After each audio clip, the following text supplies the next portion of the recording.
సనాతన ధర్మాన్ని ఫాలో అవ్వడము అంటే భగవద్గీతని ఇంప్లిమెంట్ చేయడము అని అనుకోవచ్చా, లేకపోతే భగవద్గీత చూపించిన దారిలో నడవడం అనుకోవచ్చా? భగవద్గీతలో ఆయన చెప్పినట్టుగా కృష్ణుడే నడవలేడు, చెప్పాడు ఆయన. కానీ మానవుడిగా పుట్టినందుకు ఈ చేయకి తప్పదు మనం.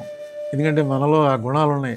సత్వ, రజో, తమో గుణాలు 3 ఉంటాయి. ఈ 3 గుణాల్లో ఒక గుణం ఒక టైంలో పైకి వస్తూ ఉంటుంది, ఒకటి కిందకి వెళ్తూ ఉంటుంది. మంచివాడి చెడ్డవాడని ఉండడం. వాడు ఒక టైంలో ఒకడికి మంచిగా ప్రవర్తించవచ్చు, ఇంకో టైంలో ఇంకోటితో చెడ్డగా ప్రవర్తించవచ్చు. అందుకని ఇది ఎవరో కూడా వీడు సత్వగుణమే ఉంది వీడికి అన్నవాళ్ళు ఉండరు. ఉంటే వాళ్ళు అయిపోయింది, మా మహాములు దేవుళ్ళు ఏకమైపోయినట్టే. మనందరం కూడా సత్వ, రజో, తమో గుణాలను బట్టి నడుస్తూ ఉంటాం. అవి పెరుగుతూ ఒక్కోసారి ఇది పెరుగుతుంది, ఒక్కోసారి అది పెరుగుతుంది. దానికి కారణం ఏంటంటే నీ ఫుడ్ హ్యాబిట్స్ అన్నాడు. ఫుడ్ హ్యాబిట్స్ కరెక్ట్గా ఉండాలి, నీ ప్రవర్తన కరెక్ట్గా ఉండాలి, నీ ఆలోచన కరెక్ట్గా ఉండాలి. ఇవన్నీ కరెక్ట్గా ఉన్నప్పుడు సత్వగుణం అధికంగా ఉంటుంది. ఆ సత్వగుణం అధికంగా ఉంటే నీకు ఆలోచనలు మంచి వస్తాయి, కష్టాలు తక్కువ ఉంటాయి. రజోగుణంలో కోపము, ద్వేషము, వెళ్ళి అవతలాన్ని కొట్టాలని ఇలాంటివన్నీ ఉంటాయి. తమో గుణంలో శుభ్రంగా తాగేసి పడుకోవాలని ఉంటుంది. ఈ 3 గుణాలు ప్రకోపిస్తూ ఉంటాయి, తగ్గుతూ ఉంటాయి. ఇదే భగవద్గీతలో చెప్పిన మెయిన్ సారాంశం.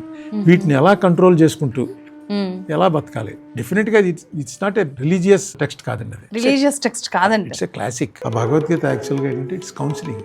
ఎలాగా హ్యాపీగా బతకచ్చు అన్నదానికి ఒక కౌన్సిలింగ్ అండి.